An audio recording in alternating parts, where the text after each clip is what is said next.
सरांका माहिती असतात की जी मिरिस्टिका स्वयंची जी देवराई असा तो महाराष्ट्रात तो एकमेव असो हॅबिटॅट किंवा अधिवास असा एकमेव घर हा ज्या हैल्या लोकांनी कानाळ्याची राय म्हणून जपला. म्हणजे माणसांनी देवळा उभारूच्या आधी सुद्धा देवराई निर्माण केली आणि ह्या देवराई म्हणजे देवाचं घर म्हणून जपला. ती 17 लाख वर्ष जुनी देवराई ह्या तुमच्या दोडामार तालुक्यात असा आणि असा वैभव संपूर्ण जगभरात खैसर नाही असा. त्यामुळे आम्ही एका अशा संस्कृतीचा भाग असो. आम्ही ज्यावेळेस ही राखणदार पदयात्रा चालू केली त्याचा उद्देश हो होतो की राखणदार म्हणजे काय, आपण जे काय आजकाल ह्या राय आणि ज्या काय जंगल ही काय न्हय आम्ही जी काय जपली ह्या काय आम्ही थोरली न्हय म्हणतो ती आमची तिराळी नदी.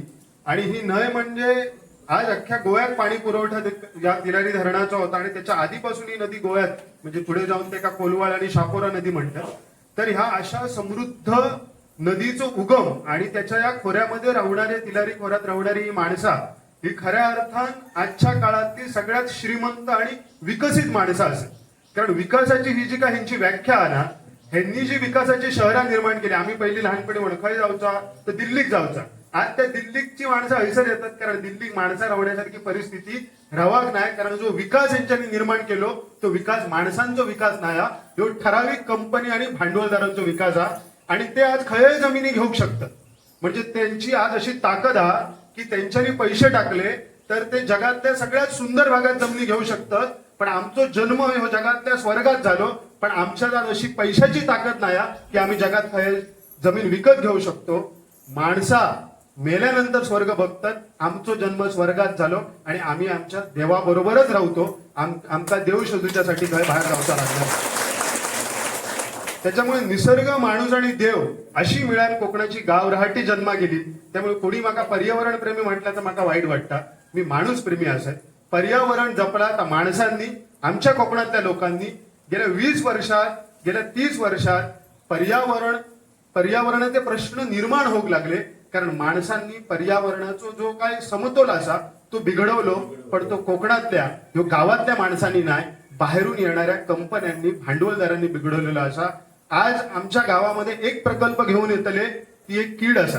ती एकदा लागली का पायाक जसा गँग्रीन जाता डायबिटीस झालेला आहे तशा पद्धतीचा गँग्रीन ह्या गावात होताला.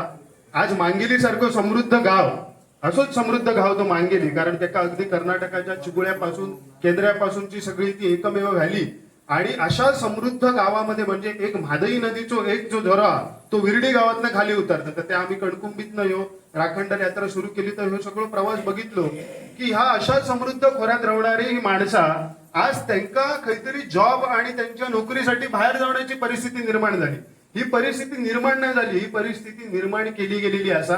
कारण तुम्ही तुमच्या गावात जर राहाक लागलात आणि तुमच्या जमिनीत जर तुम्ही काहीतरी धंदो करूक लागलात तर तुम्ही तुमचं गाव सोडूच्यात नाही. तुमच्या जमिनीत तुम्हीच जर कसूक लागलात तर तुम्ही तुमच्या जमिनी विकूच्यात नाही. आणि ह्यांका असे प्रकल्प घेऊन येणं सोप्या होताला. त्याच्यामुळे आज काहीतरी आपल्याच गावात काही शाश्वत उद्योगधंदे सुरू करण्याची गरज असा. आणि अशा पद्धतीचे आपल्या आजूबाजू असे जसा काम वनश्री फाउंडेशन करता किंवा संजय सावंत सर असतील, प्रवीण देसाई असतील, या दोडामार तालुक्यात त्यांनी शाश्वत पर्यटनाचे काही प्रयत्न करण्याची सुरुवात केलेली असा. तर तसे प्रयत्न होऊचे, तशा पद्धतीचे रोजगार निर्मितीचे प्रयत्नाक शासनाने आमका मदत करूची. नसाच मदत करूची तर निदान आमच्याकडे सरकारने हैसर असले प्रकल्प घेऊन यायचे नाही. आणि ते जर घेऊन येले तर त्याचा उत्तर देण्यासाठी आता तुम्ही सगळे हैसर जमलात ह्याचा आमका प्रचंड कौतुक असा. आम्ही तुमच्या बरोबर असो, आम्ही सगळे राखणदार असो. आणि आज ह्या सातेरीचे या भूमिकेचे ह्या कोकणातल्या गाव रहाटीतल्या देवीचे राखणदार बनन तिचा जलजंगल जमीन आपल्या वाचवचा असा. माका खूप कौतुक वाटता की सगळ्या पद्धतीचे लोक तुम्ही आज हैसर एकत्र हाडलात. आणि हा तुमचा सगळ्यात मोठा काम हा.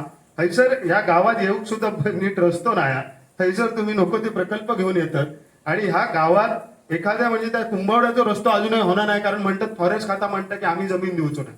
अरे मग आम्ही जपलेला ह्या जंगल ह्या फॉरेस्ट नाही का? मग आम्ही इतक्या वर्ष म्हणजे गंमत अशी आहे आता एवढे वाईल्ड लाईफ वरती काम करणारी माणसं तुमका सांगतील फॉरेस्टवाल्यांनी सागवान लावून ठेवलीत त्याच्यात एकही पक्षी अंडी घालूक जाणार नाही किंवा त्याला काही एक फळ खाऊक शिल्लक नाही. पण आमच्या कोकणातल्या लोकांनी अशी झाडं जपली जी देवाची झाडं म्हणून जपली. जे हेळो असतात, काजरो असतात, भेडले माड असतात आणि ह्या झाडावरती पक्षी येऊन अंडी घालतात. पण यांच्या फॉरेस्टवाल्यांनी जपलेल्या झाडांवरती त्यांना काही खाऊकच मिळणार नाही अशा पद्धतीची झाडं त्यांनी जपलेली असत. त्याच्यामुळे आमका जर या झाडांचा कार्बन क्रेडिट मिळाला म्हणजे आज जर आम्ही जपलेली, आज आमच्या कोकणातल्या लोकांनी फणसाची आंब्याची एवढी मोठी झाडं जपली, त्याच्यातनं आमका आर्थिक उत्पन्न काही एक मिळणार नाही, पण आम्ही ती जपली असत त्याच्यावरती खायच्या तरी पक्ष्याचा, शेकरूचा, प्राण्यांचा, माकडाचा पॉट भरता, पण त्याच्यासाठी माझी जमीन थैसर मी दिलेली आहे. तर त्या 1, 2, 4, 5 एकरात असलेल्या माझ्या जमिनीत वरती जे वन खाते आज जर काय बॉम्ब मारतात की तुम्ही हत्ती इलो किंवा एका तुम्ही संरक्षण करा, अरे इतके वर्ष या प्राण्या पक्ष्यांका आम्हीच पोचलेले असत. आम्ही वांगणी शेती केली, आम्ही शेती केली, आम्ही परडा पुरसू केला म्हणाने शेतकऱ्यांनीच ह्या सगळ्या वन्यजीवांची पोटा भरली, पण आजपर्यंत त्यांना कसलंही याचो ह्या मिळत नाही, त्याचो बेनिफिट मिळत नाही. तर आता कार्बन क्रेडिट नावाची जी गोष्ट येलेली आहे की मोठमोठ्या कंपनी एकीकडे मोठमोठे प्रोजेक्ट आणतले आणि ते अख्ख्या भारताचा विनाश करतले, अदानी अंबानी सारखे प्रकल्प आणून, आणि दुसरीकडे ती एखादं जंगल विकत घेतले आणि त्याला ते काहीतरी नाव दितले आणि थैसर ते म्हणतले की आम्ही जंगल जपला.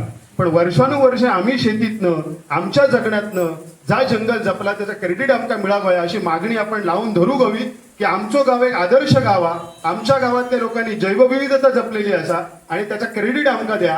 ह्या कोकणातल्या लोकांनी जपलेल्या निसर्गाबद्दल त्यांना तुम्ही आज झाडे जगवासाठी कोट्यावधी रुपये खर्च करतात, पण आमच्या गावात लाखो झाडं असत ती आम्ही जगवली, आम्ही त्याच्यासाठी जमिनी दिलेल्या असत, पण त्याच्या बदल्यात आमका काय मिळतात, तर त्याच्या बदल्यात आमच्या माथ्यावरती असे घाणेरडे प्रकल्प मारले जातात, त्याची धूळ खात आम्ही जगायचा काय. आणि एकदा का असे प्रकल्प येले की गावातल्या लोकांका मजबुरीन गाव सोडूचा लागला की मग नंतर सर वेगवेगळे कॉरिडॉर निर्माण करायचे, प्रकल्प आणायचे आणि कोकणात एक केमिकल झोन डिक्लेअर करायचो, अशा पद्धतीचा प्रकल्प चालू हा. ह्या प्रकल्पाक तर विरोध कराच, पण मोठ्या संख्येने शक्तीपीठ हायवेक सुद्धा विरोध हो गयो, कारण शक्तीपीठ हायवे एकदा का ह्या सह्याद्री पोखरून जर का गोव्याक जॉईन केलो तर ह्यो सगळ्यात मोठो सह्याद्रीचो दोडामार्ग नावाचो जो काय स्वर्ग असा तो मोठ्या प्रमाणावरती विनाश मागे विनाश होतो त्याचो, तर तो जपणं खूप गरजेचा हा. आज या ठिकाणी माका बोलवलात आणि तुमच्या बरोबर बोलण्याची संधी दिल्यात त्याबद्दल आभारी असाय. तसेच अनेक मंडळी तुम्ही यांसर बोलवलात, तुमचा आदर्श घेऊन, या आदर्श गावाचा आदर्श घेऊन इतरही गावांनी ज्यांच्या गावामध्ये असे प्रकल्प येतात त्यांनी विरोध करूचो आणि एकाच व्यासपीठावरती कोकणाचे सगळे राखणदार जमाचे अशी इच्छा व्यक्त करताय. धन्यवाद.